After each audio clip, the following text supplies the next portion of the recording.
Jadi ini beberapa contoh Bapak Ibu yang sudah dilakukan di labor neurolinguistik untuk fungsi praktis dari penelitian psikolinguistik dan neurolinguistik. Kemudian speech therapy ini adalah bentuk nyata ya, yang dapat dilakukan. Jadi seorang neurolinguis itu akan bisa juga membuat klinik terapi bicara bekerjasama dengan terapis. Ya. Ini sedang kami coba susun, walaupun sebenarnya dalam hibah-hibah penelitian ini kita sudah coba lakukan kerjasama, namun kita masih terkendala dari soal alat-alat. Jadi alat-alat yang sudah kami miliki di labor neurolinguistik masih sederhana. Pertama masih berupa alat-alat gambar-gambar, kemudian alat-alat terapi sederhana, tetapi alat-alat terapi yang sulit itu seperti EEG, fMRI, ya, yang ada di dunia kedokteran, ini memang harganya cukup mahal. Mungkin ke depan kita harapkan ini akan ada menjadi bagian dari ilmu neurolinguistik, ilmu linguistik khususnya neurolinguistik ini.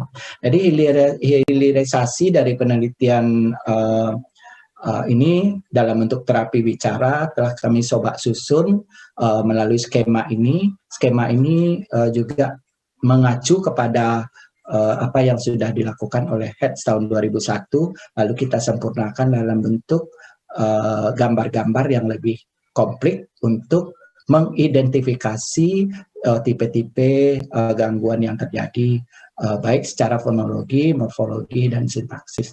Tapi kajian secara sintaksis memang masih belum begitu banyak dilakukan Bapak Ibu, karena memang masih terbatas jumlah pakar-pakarnya. Lalu bagaimana pemeriksaan dan tindakan yang dapat dilakukan, antara lain berbagai kasus afasia kami sudah coba lakukan melalui tugas, melalui daya ingat, melalui kefasihan, ya, mengenali, meragakan, kemudian juga matematis. Jadi ini peran otak kiri sangat penting karena bahasa itu berada di otak kiri, jadi secara matematis juga harus dipertimbangkan. Nah, baterai yang kita gunakan adalah lisan, ya, bahasa lisan. Namun, sekarang dalam perkembangan, baterai yang digunakan juga bahasa tulisan di film-film. Ya, ada mahasiswa yang tertarik melakukan penelitian itu, lalu saya suruh baca referensi, adakah penelitian orang sudah lakukan? Ternyata ada, dan sudah dipublikasikan di jurnal internasional. Maka dicobanya juga untuk melakukan pada film tertentu untuk melihat menggunakan baterai tulisan dari film itu sendiri. Jadi ini hal yang baru, tetapi tetap saja baterai lisan itu jauh lebih penting. Nah, outcome atau capaian dari terapi itu memang sudah terbukti dapat kami lakukan. Dari bentuk-bentuk gangguan itu, speech analyzer-nya memperlihatkan peningkatan, ya, dari gelombang-gelombang longitudinal yang ditampilkan software yang sudah tersedia melalui speech analyzer, lalu kami gunakan, maka terjadi kemampuan si pasien atau penderita dalam mengucapkan bunyi-bunyi tertentu, dan itulah yang kami latih berulang-ulang sehingga pengulangan itu menjadi penting, ya, dalam penelitian, dalam upaya terapi. Kemudian juga yang sangat penting lagi adalah pengaruh emosi, ya, karena emosi ini berpengaruh terhadap kemampuan memaknainya dan kemampuan mengucapkan kata-kata.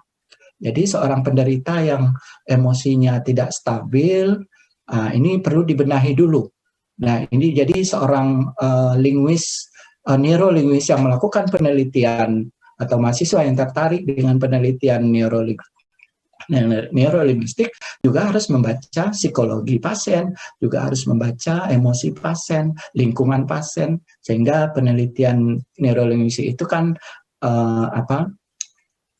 applied linguistiknya adalah natural, ya. Jadi betul-betul observasi alami, ya, natural observasi yang sangat penting dalam mengangkat persoalan-persoalan yang terjadi pada subjek penelitian.